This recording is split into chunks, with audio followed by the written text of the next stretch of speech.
నమస్కారం. ప్రతిధ్వనికి స్వాగతం. అంతుపట్టకుండా ఉంది ఈసారి వర్షాకాలం.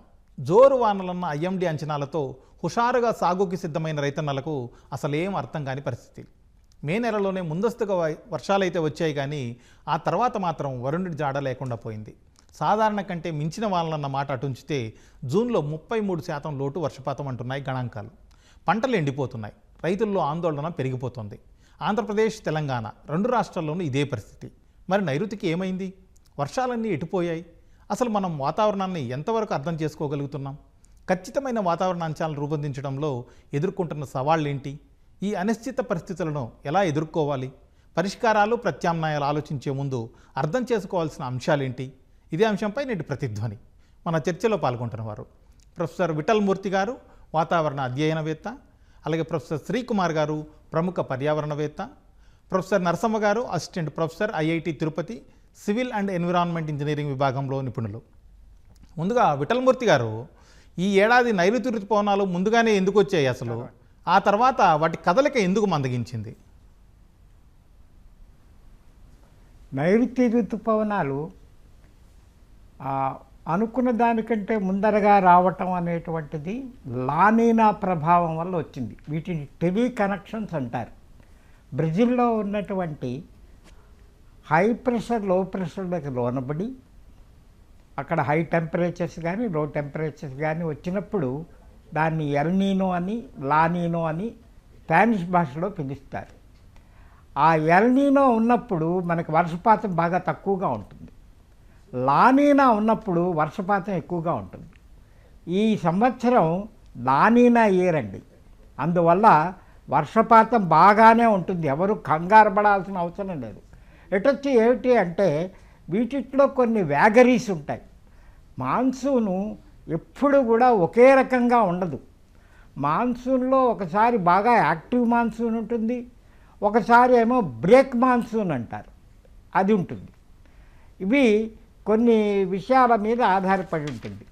ఇప్పుడు నేను చెప్పమంటే ఒక Indo Gangetic plain trough line అనేటువంటిది ఉంది. అది సౌత్కి వచ్చినప్పుడు బాగా బరోక్లినిక్ ఇన్స్టెబిలిటీ వచ్చి డిప్రెషన్స్ ఏర్పడి బే ఆఫ్ బెంగాల్లో బాగా ఉధృతంగా గాలులు వీచి బాగా వర్షపాతం పడుతుంది. అది జరిగింది కూడా. కానీ ఒక్కసారి మళ్ళీ అది పైకి వెళ్ళిపోయినప్పుడు, ఫుట్ హిల్స్ ఆఫ్ హిమాలయాస్కి వెళ్ళినప్పుడు బ్రేక్ మాన్సూన్ సీజన్ వస్తుంది. అప్పుడు గాలి మందగిస్తుంది, వర్షపాతం తగ్గుతుంది. ఇది జరిగిందండి ఇప్పుడు. కానీ నిపుణులు చెప్తున్న ప్రకారం ఇంకొద్దిసేపట్లోనే, ఇంకొద్ది వారాల్లోనే బాగా మళ్ళీ వర్షాలు పుంజుకుంటాయి. లానీనా ఇయర్లో ఎప్పుడు వర్షపాతం యావరేజ్ కంటే ఎక్కువ ఉంటుంది అని నిపుణులు చెప్తున్నారు.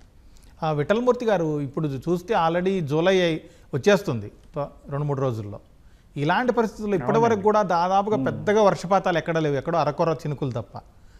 ఈ రైతులు చాలా ఇబ్బంది పడుతున్నారు. అసలు పంటలు వేసుకునే దశలో ఇలాంటి పరిస్థితి వచ్చింది అని చెప్పి, దీనివల్ల పంటలకు కూడా ఇబ్బంది అవుతుంది, వర్షపాతం రాకపోతే నీళ్లకి ఇబ్బంది అవుతుంది, సాగునీరు, తాగునీరు అన్ని రకాలుగా.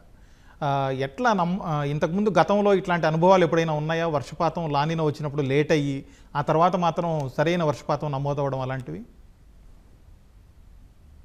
ఇంతవరకు రాలేదండి అటువంటిది. ఎందువల్ల అంటే లానీనా రాగానే బాగా వర్షపాతం వచ్చేటువంటిది. కానీ ఈ ఏడు చాలా పెక్యులియర్గా ఆ వర్షపాతం మందగించటం జరిగింది. ఈ వర్షపాతం అనేటువంటిది 2 రకాలుగా కూడా ఉంటుందండి. అంటే ఈ ట్రఫ్ రీజియన్ మీదే కాక ఐఓడి అంటారు, ఇండియన్ ఓషన్ డైపోల్ మూమెంట్, దాని మీద ఎల్నీనో మీద కూడా ఆధారపడి ఉంటుంది. ఎల్నీనో సరిగ్గా లానీనా సరిగ్గా ఉన్నా డైపోల్ మూమెంట్ సరిగ్గా లేకపోతే ఒకప్పుడు అది వికటించి కొంచెం వస్తుంది. అది కాక క్లైమేట్ చేంజ్ అనేటువంటిది ఇప్పుడు చాలా బాగా అందరినీ వర్రీ చేస్తోందండి.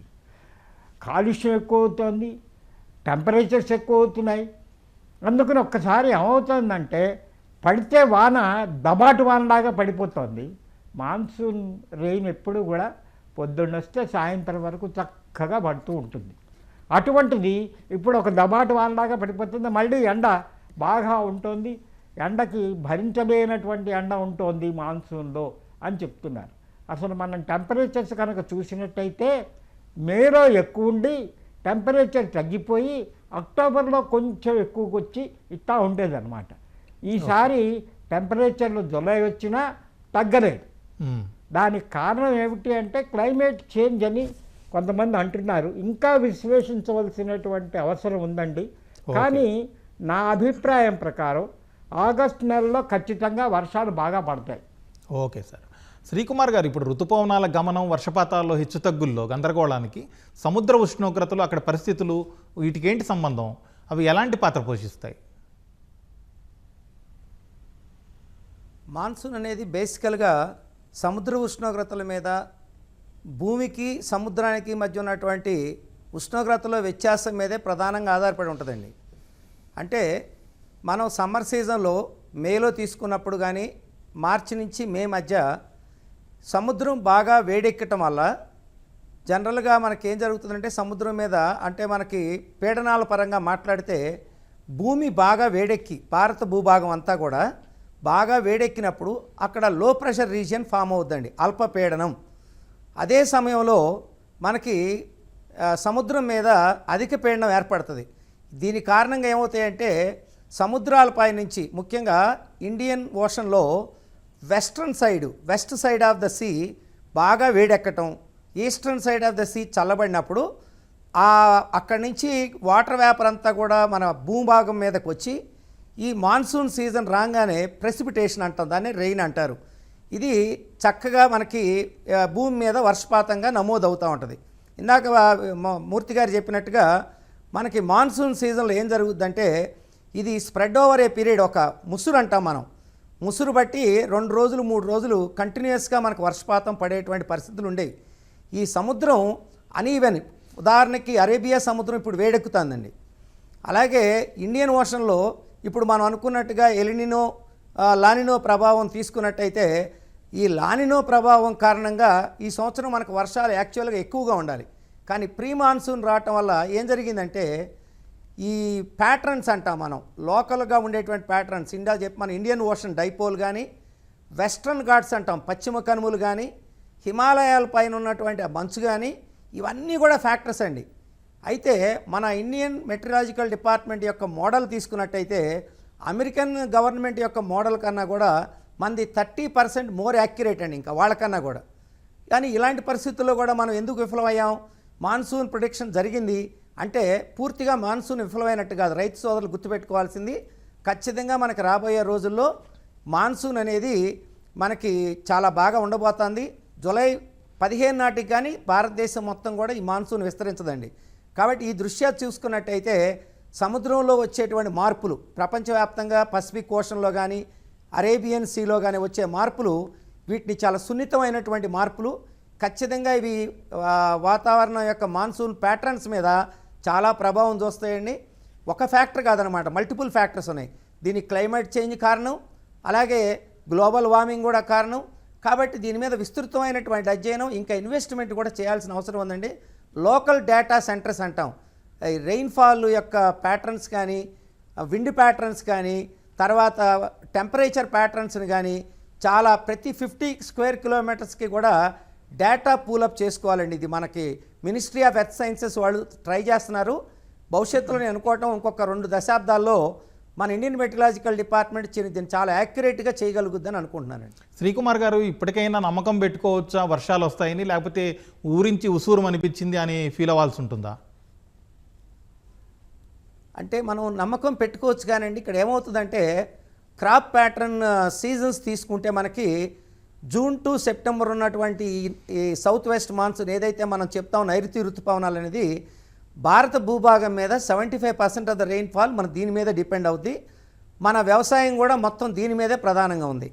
ఇది ఎప్పుడైతే సీజను జూలై 15 దాటి వెళ్ళిపోయిందో, ముఖ్యంగా మనకి వరి పండించే రాష్ట్రం అయినటువంటి ఆంధ్రప్రదేశ్ కానీ తెలంగాణ కానీ అలా మిగతా రాష్ట్రాల్లో కొన్ని క్రాప్ ప్యాటర్న్స్ చాలా వర్స్ట్గా ఎఫెక్ట్ అవుతాయండి. ఎందుకనంటే నవంబర్ డిసెంబర్లో మనకు వచ్చే అల్పపీడనాలు పంట యొక్క మన సీజన్లో మన చేతికి వచ్చే టైంకి పంట నాశనం అయిపోవడానికి అవకాశాలు ఉంటాయి.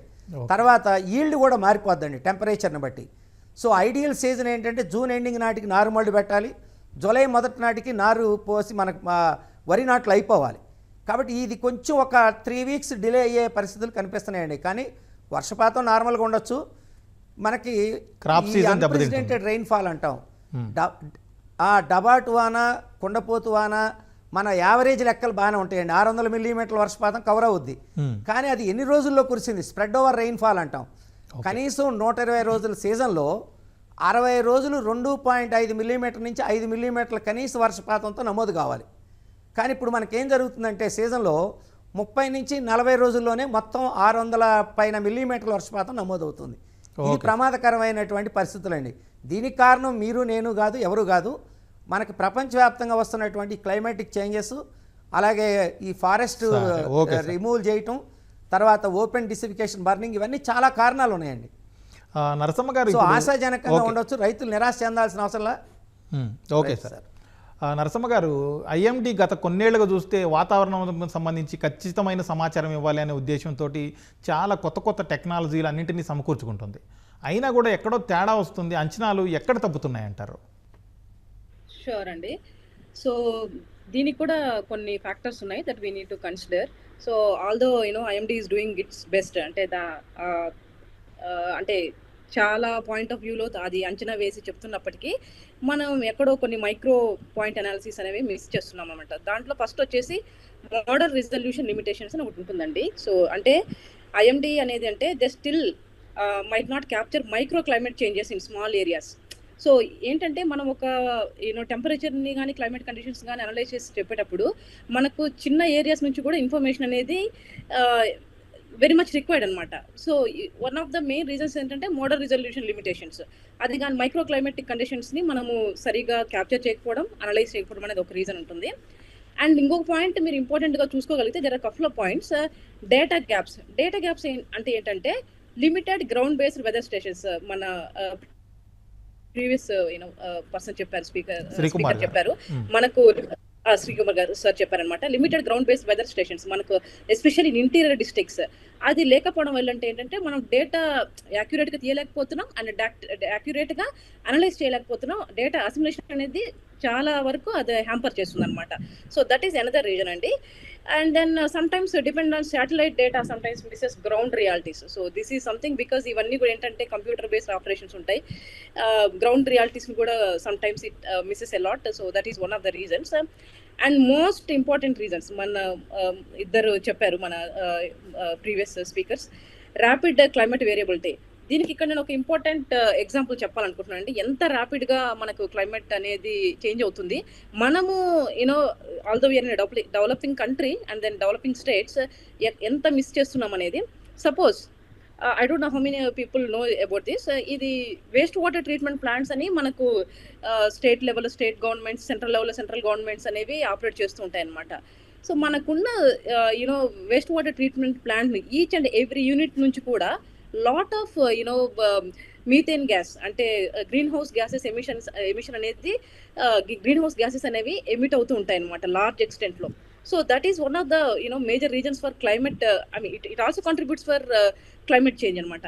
ఇలాంటి మేజర్ పాయింట్ మనం ఎప్పుడన్నా క్లైమేట్ చేంజ్ చూస్తే other than these important points we discuss several.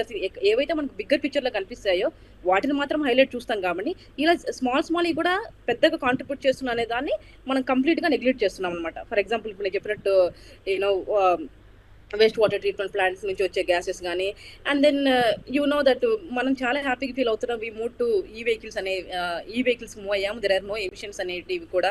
But ఈ వెహికల్ మూవ్ అయినా కానీ సో దాని ఆపరేషన్, దాని మెయింటెనెన్స్, వీటింటికి కూడా ఎంత గ్యాసెస్ రిలీజ్ అవుతున్నాయి, అది ఎంత క్లైమేట్ చేంజ్కి కాంట్రిబ్యూట్ చేస్తున్నా అనేది కూడా మనము ఇగ్నోర్ చేస్తున్నామనే చెప్పాలండి. And then delayed model updates అంటే ఏంటంటే సో ఎగ్జిస్టింగ్ మోడల్స్ అనేవి మనం డిలేట్ చేయకుండా అంటే మన ఎన్విరాన్మెంట్ని బట్టి, టెంపరేచర్ కండిషన్స్ని బట్టి, అండ్ దెన్ డేటా బట్టి మనము అది అంటే ప్రతి మోడల్కి there are some certain limitations కదా.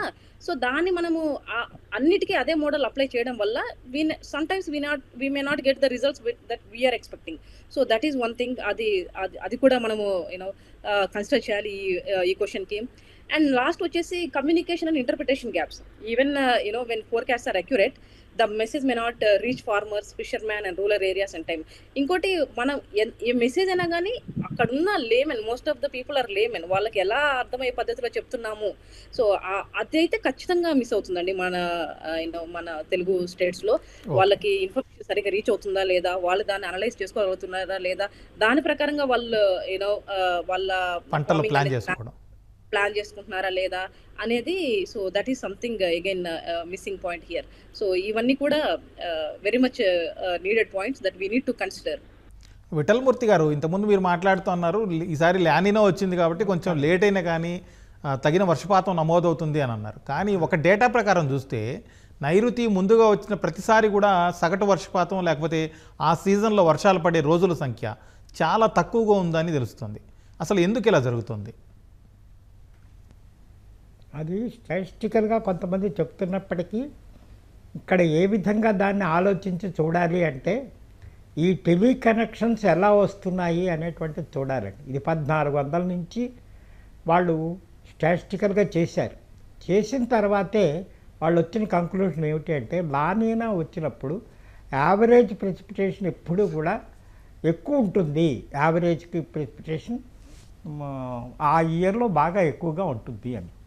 అందువల్ల ఐ కెన్ అష్యూర్ యూ, అంటే ఇప్పుడు ఇండియాలో ఇండియన్ గవర్నమెంట్ కూడా చాలా చక్కగా అనేకమైనటువంటి వాటిని చేస్తుందండి. క్వాంటిటేటివ్ ప్రెసిపిటేషన్ ఫోర్కాస్టింగ్, ఒమేగా/G, ∂S/∂P, dP/dT డబుల్ ఇంటిగ్రల్స్ అంటూ చేసి మొత్తం క్యాలిక్యులేట్ చేసి వాళ్ళు క్వాంటిటేటివ్గా ఎంత ప్రెసిపిటేషన్ వస్తుందో చెబుతున్నారు.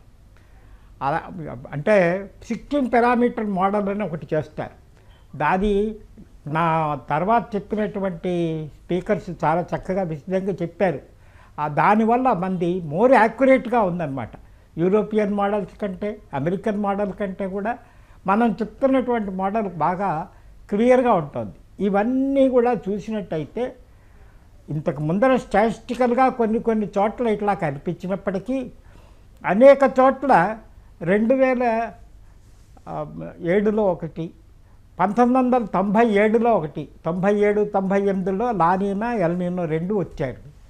అంటే 98లో బాగా వర్షపాతం ఇదైంది. కానీ దీనికి చాలా వరకు చూడవలసింది ఏమిటంటే సినర్జిస్టిక్ ఎఫెక్ట్ అనేటువంటిది చూడాలి. IOD and La Nina El Nino combine. నేను బ్రెజిల్లో ఉన్నప్పుడు నాకు ఇటువంటిదే రీసెర్చ్ టాపిక్ తీసుకుని చేశాను. ఈ 2 కంబైన్డ్గా ఉన్నప్పుడు మాత్రం మాన్సూన్ ఫెయిల్ అవుతుంది. కానీ ఆ 2 సినర్జిస్టిక్గా లేకపోతే మాత్రం ఎప్పుడు కూడా లానీనాలో వర్షపాతం ఎక్కువే ఉంటుంది. కాబట్టి నేను ఇచ్చేటువంటి ప్రిడిక్షన్ ఏమిటి అంటే ఆగస్ట్ నెలలో బ్రహ్మాండంగా పడుతుంది వర్షపాతం. విఠలమూర్తి గారు, కాబట్టి బాగా వర్షాలు పడతాయి. మీరు చెప్పినట్టుగా ఆగస్టులో ఒకవేళ బాగా వర్షాలు, నిరాశ పడవద్దు. ఒకవేళ ఆగస్టులో వర్షాలు పడినప్పటికి కూడా ఇప్పుడు ఆ సీజన్ ఆలస్యం కావడం వల్ల పంటలు ఆలస్యం అవుతాయి. దాని ద్వారా పంటల కోతకు వచ్చే సమయానికి మళ్ళీ వర్షాలు వస్తాయి, అప్పుడు పంట నష్టపోతుంది. మొత్తం సీజన్ అంతా ఎఫెక్ట్ అయ్యే ప్రమాదం ఉంది కదా. మీరు చెప్పింది చాలా కరెక్ట్ అండి. ఇక్కడే ఫార్మర్స్కి ఎలా వెళ్ళాలి ఇది అనేటువంటిది చాలా ఇంపార్టెంట్ అండి. నా ముందర ఆ లేడీ స్పీకర్ బాగా చెప్పారు చాలా చక్కగా. అది ఫార్మర్స్కి ఎలా వెళ్ళాలి అనేటువంటిది చాలా ఇంపార్టెంట్ పాయింట్. వాళ్ళకి చెప్పాలన్నమాట ఇలా డిలే ఉంది కాబట్టి ఆకుమడి వేసుకోవటం కూడా ఇప్పుడే స్టార్ట్ చేయండి. తర్వాత మీరు షార్ట్ టర్మ్వి ఈ సంవత్సరం వేసుకోండి వరిలో. నేను చెప్పేది షార్ట్ టర్మ్ వేసుకున్నట్టయితే ఇటువంటివి అధిగమించడానికి ఉంది. లానీనా వచ్చినప్పుడు కూడా జూన్లో బాగా వర్షపాతం ఎరాటిక్గా ఉంటుందండి, అప్పుడు కూడా షార్ట్ టర్మ్ వేసుకుంటారు. తర్వాత వర్షపాతం తక్కువగా ఉన్నప్పుడు వరి కాకుండా ఆల్టర్నేటివ్స్ పత్తి వేసుకోవటం ఇటువంటివి చేస్తారు. అంటే వాటర్ రిక్వైర్మెంట్స్ కూడా ఆధారపడి ఉంటుంది. ఈ water requirements of the crops is different for different crops. అందుకని వరికి ప్రత్యామ్నాయంగా ఇంకోటి ఏదో వేసుకోవటం వల్ల సస్టైన్డ్ డెవలప్మెంట్ ఉంటుందన్నమాట. ఇది మన దగ్గర ఉన్నటువంటి అగ్రికల్చర్ సైంటిస్టులు కూడా చాలా జాగ్రత్తగా విశ్లేషించి చెప్తున్నారు. దాన్ని సరిగ్గా ఫార్మర్స్కి అందేటట్టుగా చేస్తే మనం సస్టైన్డ్ డెవలప్మెంట్ ఇప్పుడు కూడా తీసుకురావచ్చండి. శ్రీకుమార్ గారు, ఇప్పుడు నైరుతి ఋతుపవనాల చరిత్రను ఒకసారి చూస్తే ఆ ప్యాటర్న్ ఎలా ఉండేది, వాతావరణ మార్పులు అలాగే సముద్ర ఉష్ణోగ్రతల పెరుగుదల ఇవన్నీ ఆ ప్యాటర్న్ని ఏ విధంగా మార్చుతాయి?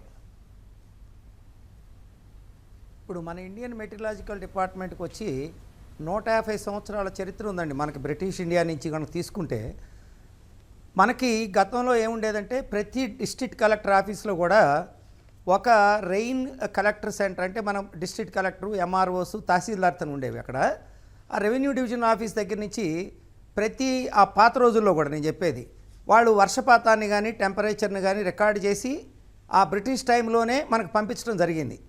నిజంగా చెప్పాలంటే ఇప్పుడు ఏం జరిగిందంటే, మనం ఒక ప్రాక్టికల్గా మాట్లాడితే ఇండియన్ మెటీరియలాజికల్ డిపార్ట్మెంట్ ప్రామినెన్స్ ఏమో పెరుగుతుంది, స్థానికంగా ఉన్నటువంటి డేటా కలెక్షన్ సెంటర్స్ ఇవి, అంటే ఎవరైతే రూరల్లో ఉన్నారో, ఇందాక మేడం చెప్పారు కదా, మైక్రో లెవెల్ డేటా అనేది చాలా చాలా కీలకమైంది. ఎందుకంటే ఒక మోడల్ ఎవాల్వ్ చేసేటప్పుడు మనం ఖచ్చితత్వాన్ని పెరగాలంటే మన విశాలమైనటువంటి భారతదేశం లాంటి దేశాల్లో మనం పశ్చిమ కనుమలు అవతల ఒక పరిస్థితి ఉంది, పశ్చిమ కనుమలు యువతలు ఇంకో పరిస్థితి ఉంది. అలాగే మనకి బంగాళాఖాతం దగ్గరగా, ఇండియన్ ఓషన్ దగ్గరగా ఉన్నటువంటి రాష్ట్రాల్లో తేమ శాతం కానీ వాతావరణ పరిస్థితులు కానీ వేరుగా ఉంటాయి కేరళ నుంచి తీసుకుంటే. ఎందుకంటే కేరళ అరేబియా సీకి దగ్గరగా ఉంది, మన ఆంధ్రప్రదేశ్ వచ్చి మనం బే ఆఫ్ బెంగాల్, ఇండియన్ ఓషన్ దగ్గరగా ఉన్నాం. సో ఈ పరిస్థితుల్లో ఏంటంటే డేటా సెంటర్స్ అనేవి చాలా బాగా రావాలండి. అంటే హ్యూమిడిటీ దగ్గర నుంచి, విండ్ ప్యాటర్న్ దగ్గర నుంచి, రెయిన్ఫాల్ వరకు మనకు రావాలి. ఈ ప్యాటర్న్స్ మనం రికగ్నైజ్ చేసేటప్పుడు ఒక మోడల్, మనం స్టాటిస్టికల్ మోడల్ని మనం రివాల్వ్ చేయాలంటే ఎంత బ్రాడ్ డేటాబేస్ ఉంటే మనకు అంత అవసరం. సో ఈ ప్యాటర్న్స్ మనం గమనిస్తే ఏం జరిగిందంటే, గతంలో 1980 వరకు పరిస్థితులు ఏంటంటే విస్తృతమైనటువంటి విశాలమైనటువంటి రెయిన్ఫాల్ సీజన్ ఉండేది. అంటే వారంలో 4 రోజులు కనీస వర్షపాతం ఉండేది. సో కాబట్టి యావరేజ్ నేను చెప్పినట్టు 60 నుంచి 70 రోజులు వర్షపాతం ఒక సౌత్ వెస్ట్ మాన్సూన్లో ఉండేది. కాబట్టి భూగర్భ జలాలు పెరిగిపోయి చేత్తో కూడా తోడుకునేట్టుగా బావిల్లో నీరు వచ్చేయండి. అంటే భూగర్భ జల సంపద బాగా పెరిగేది. ఎందుకంటే స్ప్రెడ్ ఓవర్ రెయిన్ ఎప్పుడైతే ఎక్కువగా ఉంటుందో అండర్ గ్రౌండ్ వాటర్ పెరుగుద్ది. సర్ఫేస్ వాటర్ని మనం చెరువుల ద్వారా భద్రపరిచేవాళ్ళం. ఇప్పుడు మనకు వచ్చిన దౌర్భాగ్యం ఏంటంటేనండి, ప్యాటర్న్స్ మారిపోవటం, రెయిన్ఫాల్ డేస్ ఏమో తగ్గిపోవటం, భూగర్భ జలాలని సంరక్షించుకోకపోవటం, భూగర్భ జలాలనేమో తోడేయటం, సర్ఫేస్ వాటర్ 2000 టీఎంసీలు 3000 టీఎంసీలు అధిక వర్షపాతం వచ్చినప్పుడు సముద్రంలోకి వెళ్ళిపోవటం. కాబట్టి ప్రభుత్వాలు ఏం చేయాలంటే 3 విషయాలను చేయాలండి ఇక్కడ. ఒకటి, మనం రెయిన్ వాటర్ హార్వెస్టింగ్ అనేది ఎలా చేస్తున్నాం, మనం ప్రాపర్గా చేస్తున్నాం లేదా. ఒకటి, భూగర్భ జలాలను పెంచడం. 2, సర్ఫేస్ వాటర్ స్టోరేజ్ ట్యాంక్స్ ఎక్కడికక్కడ మనం చేసామా లేదా. 3, మనం చేయాల్సినటువంటి క్రాప్ ప్యాటర్న్స్. ఇందాక మనం రైతుల్ని ఈ మాన్సూన్ సంబంధించినటువంటి అవగాహన, స్థానికంగా ఉన్నటువంటి ప్రతి మండలంలో ఇవాళ ప్రతి ఇంజనీరింగ్ కాలేజ్ ఉంది, స్థానికంగా సోషల్ రెస్పాన్సిబిలిటీ. ఇప్పుడు కార్పొరేట్ ఇండస్ట్రీస్కి ఏం పెట్టారండి, కార్పొరేట్ సోషల్ రెస్పాన్సిబిలిటీ అని పెట్టారు. సో ఎడ్యుకేషనల్ ఇన్స్టిట్యూషన్స్కి ఏం రెస్పాన్సిబిలిటీ పెట్టాలండి, స్థానికంగా ఉన్న రైతుల్ని ఈ క్రాప్ ప్యాటర్న్స్ ఎలా చేంజ్ చేసుకోవాలి, వాతావరణ పరిస్థితుల పట్ల మనం ఎలా చర్య తీసుకోవాలి, ఏ క్రాప్స్ మనం వెళ్ళాలి, షార్ట్ టర్మ్ క్రాప్స్ ఏంటి, లాంగ్ టర్మ్ క్రాప్స్ ఏంటి, తక్కువ నీడు ఉన్న వంగడాలను ఎలా ప్రమోట్ చేయాలి, ఇలాంటి అవేర్నెస్ చేయటంలో సోషల్ రెస్పాన్సిబుల్గా ఎడ్యుకేషన్ ఇన్స్టిట్యూషన్ని, అంటే it is a part of their responsibility. Educational extension programmes అని చేసి చేయకపోతే గవర్నమెంటే అన్నీ నియమించేసి చేయాలంటే చాలా కష్టం అవుతుందండి. సో ఇది మన పార్టిసిపేషన్, అంటే people's participation in protection of rain కానీ ఇది కానీ. ఇంకా అన్నిటికన్నా మించి ఏంటంటేనండి, మనకు ఇక్కడ ఈ క్రాప్ రీసెర్చ్ సంబంధించి తక్కువ వర్షపాతంలో తట్టుకునేటువంటి యూనిలాటరల్ క్రాప్స్ అంటాం మనం. అందరం వరి మీద పడుతున్నాం. ఇందాక ఒక పాయింట్ మేడం చెప్పారు కరెక్ట్గా, ఎప్పుడైతే మీకు వాటర్ లాగింగ్ ఎక్కువ అవుద్దో, చాలా ఇంపార్టెంట్ పాయింట్ అండి, మీథేన్ అనేది పెరుగుతుంది. అంటే ప్యాడీ ఫీల్డ్స్లోంచి కూడా బాగా భయంకరమైన మీథేన్ రిలీజ్ అవుతుంది, ఎందుకంటే కుళ్ళుతూ ఉంటుంది అక్కడ నేలంతా. సో కాబట్టి ఎక్కువగా మనం ప్యాడీ పండించడం కూడా ఇండైరెక్ట్గా మనం వీఆర్ కిల్లింగ్ ద అట్మాస్ఫియర్ అండి. సో ఇది మార్చుకోవాలి మనం. అందుకని క్రాప్ చేంజ్ ప్యాటర్న్స్ అనేవి రైతులకు అలవాటు చేయాలి.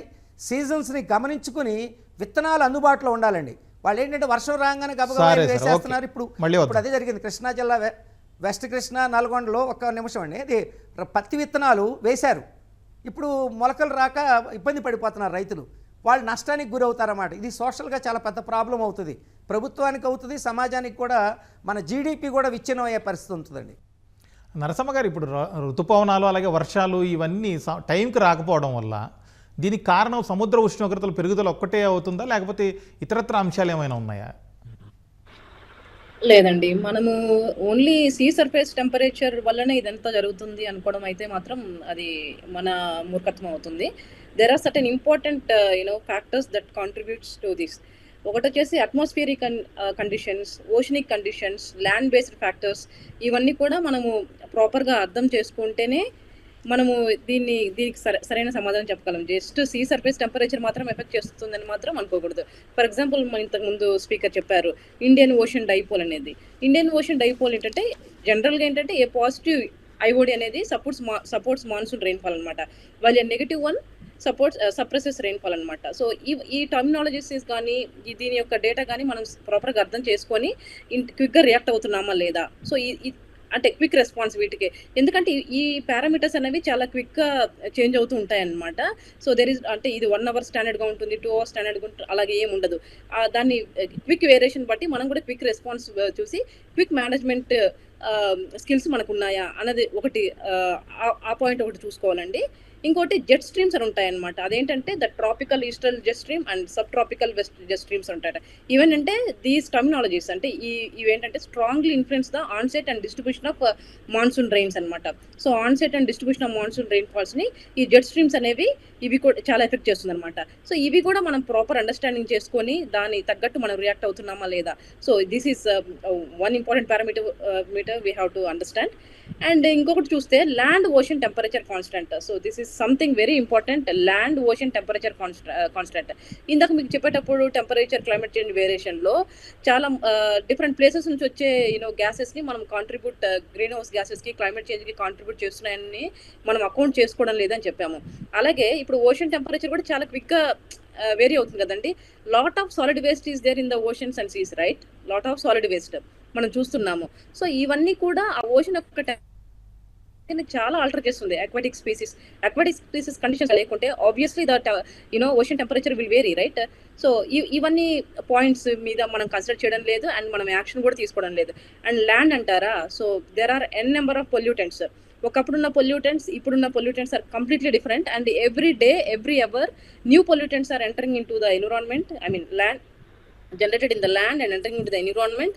వాట్ ఇంపాక్ట్స్ ఏ విధంగా ఉన్నాయి? సపోజ్ మనకు green house gases, criteria pollutants ఇవి మాత్రమే టెంపరేచర్ వేరియేషన్కి కాంట్రిబ్యూట్ చేస్తాయి అనుకుంటున్నాము. అదర్ దాన్ దోస్ థింగ్స్ మనం ఇంకా సెవరల్ అదర్ పొల్యూటెంట్స్ అనేవి రిలీజ్ అవుతున్నాయి అనమాట. దాన్ని సరిగా స్టడీ చేస్తేనే మనకు భూమి మీద ఎంత టెంపరేచర్ వేరియేట్ అవుతుంది పర్ సెకండ్ కానీ, పర్ మినిట్ కానీ, పర్ అవర్ కానీ, దాన్ని మనం క్లియర్గా స్టడీ చేసుకొని అకార్డింగ్లీ వీ కెన్ రియాక్ట్ అనమాట దీనికి. And then there are certain atmospheric pollutions by aerosols అని చెప్పాను కదా. So because of vehicles and all industrial discharge of pollutants into the environment. Although there are strict rules and regulations, ఇవి మీరు ప్రాపర్గా treatment చేసి ఈ గ్యాస్ని ప్రాపర్గా ట్రీట్ చేసి పంపించాలని, but there is no proper action that is immensely contributing to the atmospheric pollution, affecting the climate change, and ఇవన్నీ stitched కదా. So if one thing affects, again the other one will affect.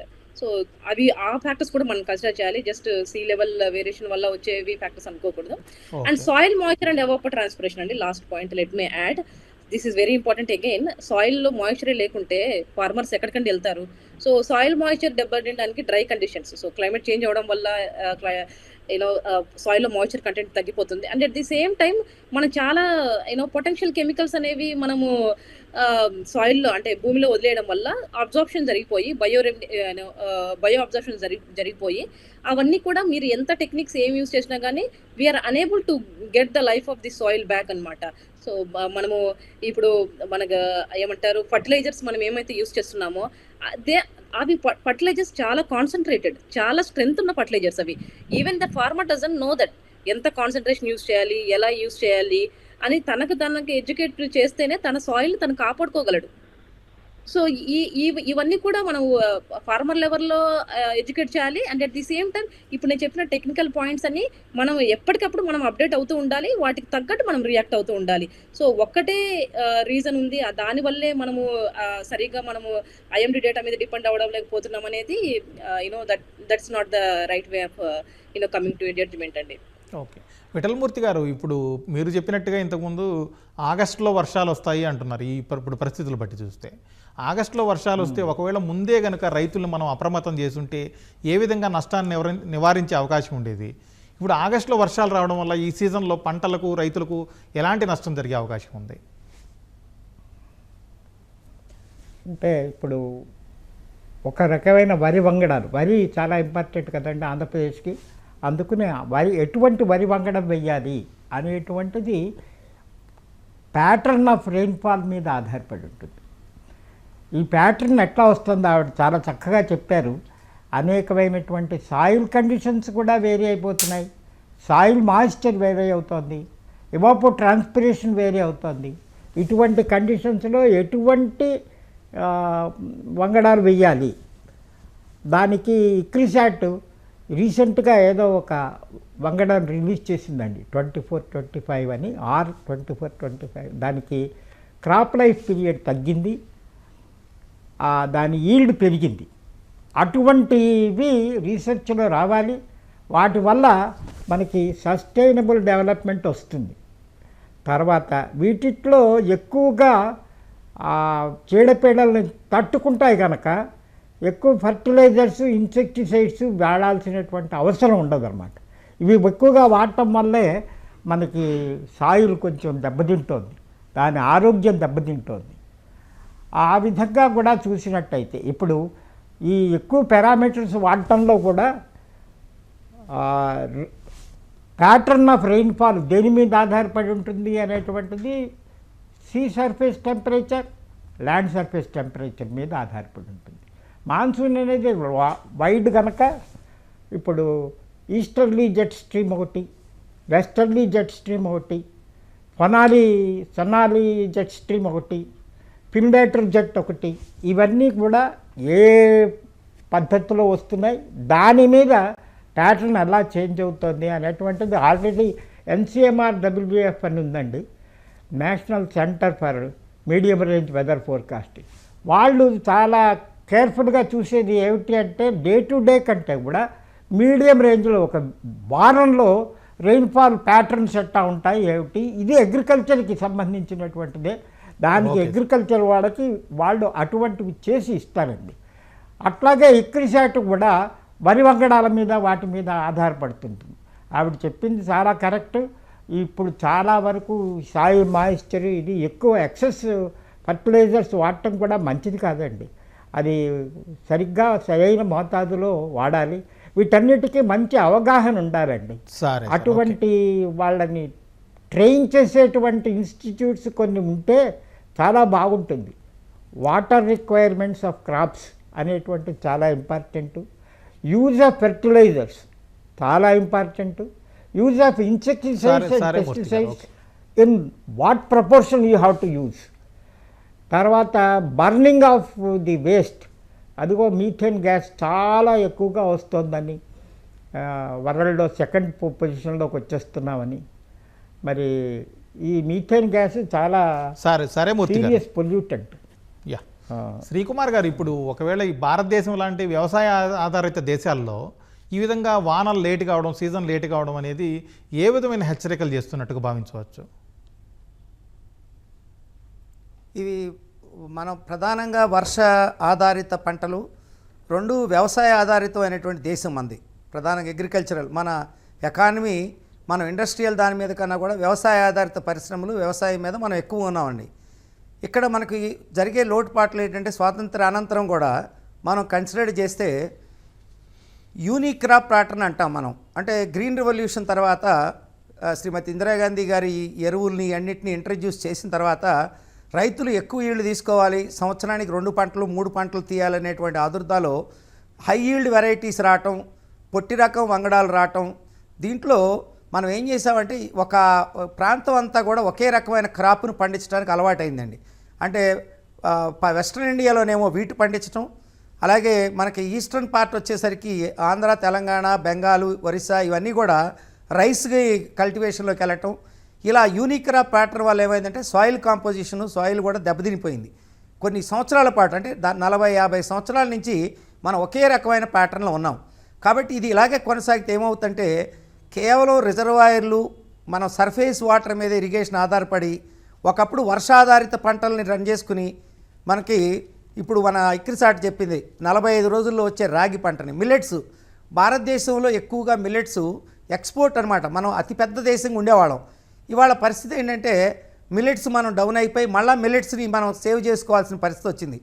ముఖ్యంగా west Krishna తీసుకుంటే నల్గొండలో కానీ రాగులు, జొన్నలు, కందులు, ఇప్పుడు ఈ కందుల్లో మనం డెఫిషియన్సీ అయిపోయాం. అలాగే నూనె గింజల ఉత్పత్తిలో మనం డౌన్కి వెళ్ళిపోయాం. కాబట్టి ఏవైతే నూనె గింజలు ఉన్నాయో, అపరాలు ఉన్నాయో, ఇవన్నీ కూడా తక్కువ వర్షపాతంతో జొన్నలు కానీ, రాగులు కానీ, సజ్జలు కానీ ఇవన్నీ కూడా తక్కువ వర్షపాతంతో పంటాయి. అలాగే పెసలు కానీ రైతుల్ని మనం ఇవి చాలా రిచ్ పౌష్టికాహారం ఉన్నవి, అంటే ప్రోటీన్ ఉన్నవి. రైతుల్లో ఒక ఇదేంటంటే మనం తేలిగ్గా వరి నాటేసిన తర్వాత ఒకసారి కలుపు తీసి మనం మందేస్తే సరిపోద్ది. కొంత రైతుల్లో కూడా ఒక ఉదాసీన వైఖరి, తక్కువ మెయింటెనెన్స్, తక్కువ దీంతో ఉన్నటువంటి వాటికి వెళ్దామని. కాబట్టి వ్యవసాయం మీద చాలా సమగ్రమైనటువంటి, ఎట్లా అయితే టొబాకో చూడండి, ఇప్పుడు ఒకప్పుడు కొన్ని జిల్లాల్లో ఉండేది, ఇప్పుడు టొబాకో ఆపేశారు ఎందుకంటే ఈల్డ్ రావట్లేదని. అలాగూ కొన్ని ప్రాంతాలను ఐడెంటిఫై చేసి క్రాప్స్ మీద కూడా గవర్నమెంటు చాలా నిర్దిష్టమైనటువంటి గైడ్లైన్స్ రైతులకు ఇచ్చి, రైతులు ఎందుకంటేనండి ఇది మన జీడిపి మొత్తం కూడా అగ్రికల్చర్ మన తర్వాత మన ఎకానమీ దాదాపు 60 కోట్ల మంది ప్రజలు వ్యవసాయం మీద కూలీలు, వ్యవసాయ కూలీలు, రైతు, చిన్న సన్నకారు రైతులు ఉన్నారు. కాబట్టి అసలు మన యొక్క ఎకనామిక్ స్ట్రక్చర్నే దెబ్బతీస్తుందండి. ఒక సంవత్సరం కనుక పంట లాస్ అయితే మన ఎకానమీ మొత్తం కూడా అతలాకుతలం అయిపోయి మొత్తం ఎంటైర్ ఎకనమీ సర్క్యులేషన్ మీద మన దేశం మీద ప్రభావం పడేటువంటి అవకాశం ఉంది. అంటే కాస్ట్ ఆఫ్ ఆనియన్స్ లాంటివి కానీ, టమాటోలు కానీ, ఇలాంటివన్నీ కూడా ఉత్పత్తులు రేట్లు పెరుగుతాయండి. ఇవి చాలా ప్రభావం చూపిస్తుంది సమాజం మీద. నరసమ్మ గారు, ఇప్పుడు ప్రస్తుత పరిస్థితి చూస్తే ఎప్పుడు వాన పడుతుందో ఎప్పుడు వాన పడదో ఇలాంటి పరిస్థితుల్లో నీటి వనరుల నిర్వహణ, అలాగే వ్యవసాయానికి సంబంధించి ప్లాన్ చేసుకోవడం, ఇట్లాంటి విషయాల్లో ఏమైనా మార్పులు చేసుకోవాలంటారా? అలాగే ప్రెసిషన్ ఫార్మింగ్ ఇలాంటి కాన్సెప్ట్ల అవసరం ఏంటి ఇప్పుడు? ఖచ్చితంగా అండి. ప్రిసిషన్ ఫార్మింగ్ ఈజ్ అంటే అది ఇప్పుడు మనం ఉన్న ప్రస్తుత పరిస్థితిలో ప్రిసిషన్ ఫార్మింగ్ కాన్సెప్ట్ అనేది చాలా చాలా useful. When it comes to నీటి వనరుల నిర్వహణ అన్నారు కదా, వాటర్ మేనేజ్మెంట్ అనేది మనం ఎంత కేర్ఫుల్గా ఉండాలి, ఎలా ప్లాన్ చేసుకోవాలి అనేది మాత్రం చాలా ఇంపార్టెంట్ అండి. ఎందుకంటే one side climate change and another one is water scarcity. మనకి although we are surrounded by 3 parts of water scarcity అనేది ఇప్పుడు ఎలా ఉందో మనకు అది తెలిసిన వాస్తవం అది. సో వాటర్ రిసోర్స్ మేనేజ్మెంట్లో చేసుకోవాల్సింది ఫస్ట్ వచ్చేసి water shed development and rainfall harvesting. So మన ముందు స్పీకర్ చెప్పారు, రెయిన్ఫాల్ హార్వెస్టింగ్ అనేది చాలా ఇంపార్టెంట్. ఎందుకంటే మన క్రాప్ ఈల్డ్ అనేది వాటర్ క్వాలిటీ మీద డిపెండ్ అవుతుంటుందండి. It's not about only soil conditions and then the quality of fertiliser that you are using. ఈ ఒకటే కాకుండా రెయిన్ అంటే మనం సప్లై చేసే వాటర్ కూడా ఎంత క్వాలిటీగా ఉంటున్నాయి, దాంట్లో ఏమైనా పొల్యూటెంట్స్ ఉంటే definitely that is also going to effect the yield అనమాట. సో అది మనం కాబట్టి దానికి క్వాలిటీ ఆఫ్ వాటర్ మనం సప్లై చేయాలంటే we have to conserve the natural resources. And ఇంకోటి వచ్చేసి స్మార్ట్ ఇరిగేషన్ సిస్టమ్ అని ఉన్నాయండి. అంటే use of drip and sprinkler irrigation. Although ఈ డ్రిప్ అండ్ స్ప్రింక్లర్ ఇరిగేషన్ అనేవి ఓల్డ్ కాన్సెప్ట్స్ అయినా కానీ మనం ఏ ఎక్స్టెంట్, అంటే ఎంత ఎక్స్టెంట్ వాటిని మనం సరిగా ఇంప్లిమెంట్ చేయగలుగుతున్నాము అనేది కూడా రియలీ క్వశ్చన్ మార్క్. సో ఇప్పుడు వాటర్ రిసోర్స్ మేనేజ్మెంట్లో this is another point. Okay, unnecessarily ఉంది కదా వాటర్ని వేస్ట్ చేస్తే, so there is no point. అంటే మళ్ళీ again you have to use the treated water అనమాట. ట్రీటెడ్ వాటర్లో ఆబ్వియస్లీ కంటామినెంట్స్ వస్తాయి. So that is one thing. Smart irrigation system మనము చాలా కేర్ఫుల్గా ఫాలో అవ్వాలి.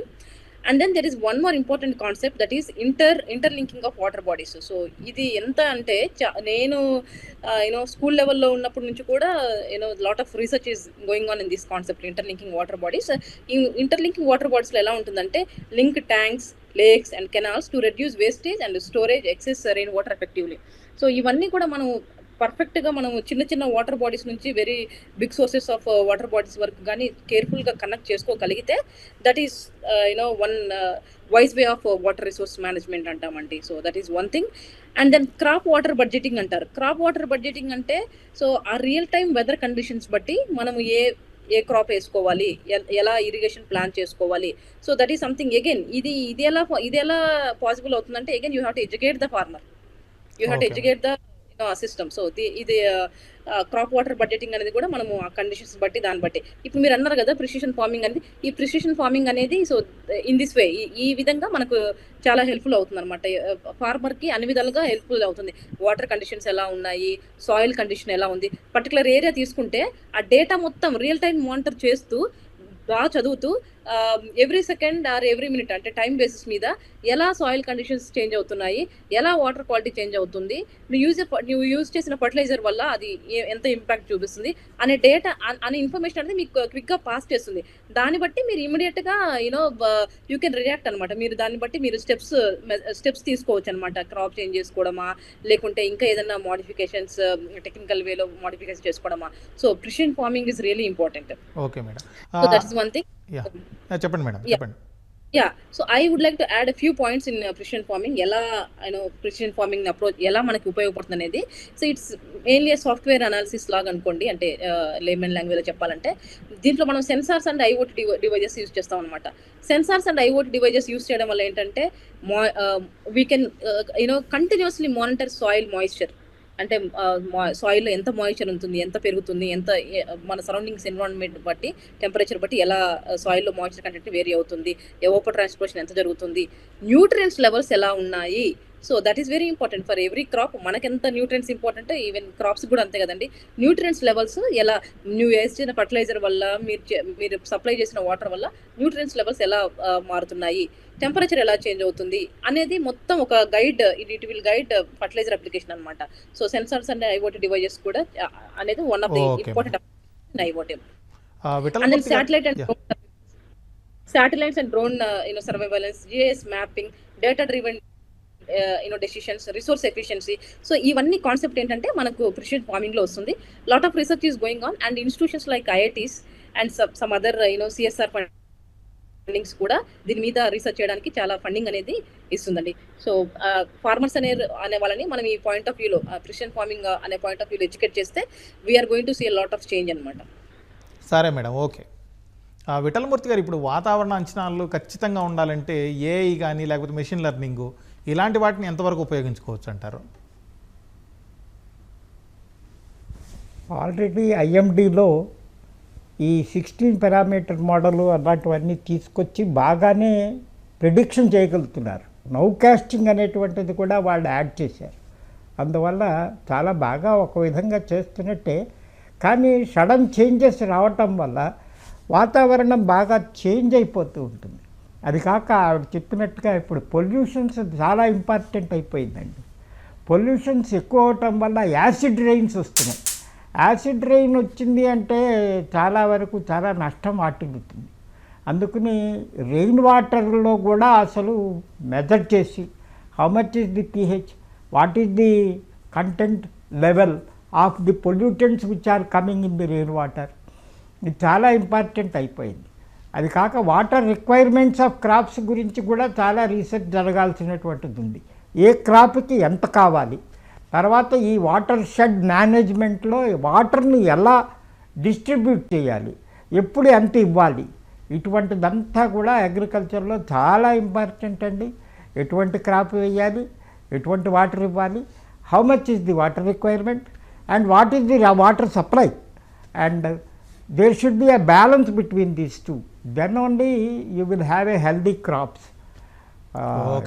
మాన్సూన్ అనేటప్పటికీ $1 million క్వశ్చన్ అంటారు. మాన్సూన్ బాగా ఉంటేనే మన ఎకానమీ బాగుంటుంది. కాబట్టి ఎకానమీ ఎక్కువగా అగ్రికల్చర్ మీద ఆధారపడింది. కాబట్టి కరెక్ట్గా చెప్పటం, కరెక్ట్ ప్రిడిక్షను, తర్వాత ఎటువంటి క్రాప్స్ వాడాలి, ఎంత వాటర్ రిక్వైర్మెంట్ ఉండాలి, తర్వాత ఇప్పుడు what is the change in scenario, how is the ఒక్క నిమిషం అండి, how is the pollution changing and what are the effects of these pollution water, that is how much is the acid rain that is coming. Srikumar గారు, ఇప్పుడు ఈసారి ఋతుపవనాల నుంచి ఇప్పుడు వచ్చిన సమస్యల నుంచి భవిష్యత్తు వాతావరణ వ్యూహాల విషయంలో ఏ విధంగా పాఠాలు నేర్చుకోవచ్చు అంటారు? కొంచెం బ్రీఫ్గా చెప్పండి సార్, జస్ట్ 1 minute ఉంది. అదే సరే, వాతావరణ వ్యూహాల కన్నా కూడా సార్ వాటర్ ఇంటిగ్రేటెడ్ ఫార్మింగ్లో అంటే మనం పశువులు, అలాగే అంటే మనం డైరీ ఫార్మ్స్ కానివ్వండి, లేకపోతే గార్డెనింగ్ కానివ్వండి, ఇవన్నీతో ఇంటిగ్రేటెడ్ ఫార్మింగ్, ఇందాక మీరు ఎట్లయితే మనం రైతులకు చెప్పాము బడ్జెట్ వాటర్ ఫార్మింగ్ లాగా, water quality management assessment systems కానీ, బడ్జెట్ వాటర్ ఫార్మింగ్ కానీ, సర్ఫేస్ వాటర్ని linking of reverse, linking of tanks, తర్వాత వాటర్ షెడ్ మేనేజ్మెంట్ అండి, ఇది చాలా పెద్ద ఎత్తున చేయాలి. పంట కుంటల్ని కూడా మెట్ట ప్రాంతాల్లో పంట కుంటలు కంపల్సరీగా పెట్టుకుని ఎక్సెస్ రైన్ వచ్చినప్పుడు ఆ సర్ఫేస్ వాటర్ని మనం స్టోర్ చేసుకుని మనం చేయగలిగినట్టయితే ఖచ్చితంగా, అలాగే రైతులకు కావాల్సిన విత్తనాలని సమయానికి అందించటం, తర్వాత అవేర్నెస్ అండి, ఎక్కడికక్కడ మనం డిజాస్టర్ వచ్చినప్పుడు ఎలా అయితే అవేర్నెస్ తీసుకొస్తున్నామో మిటిగేషన్ కోసం, ఈ కరువుని కూడా చాలా తీవ్రమైన విపత్తు అండి, ప్రకృతి వైపరీత్యం కరువు అనేది వర్షాకాలం రాకపోతే. కాబట్టి దీని సన్నద్ధత కోసం మనం చాలా ప్రయత్నాలు చేయాల్సిన అవసరం ఉంది, అవేర్నెస్ కూడా చేయాల్సిన అవసరం ఉందండి. ఇది వాటి ప్రతిధ్వని. నమస్కారం.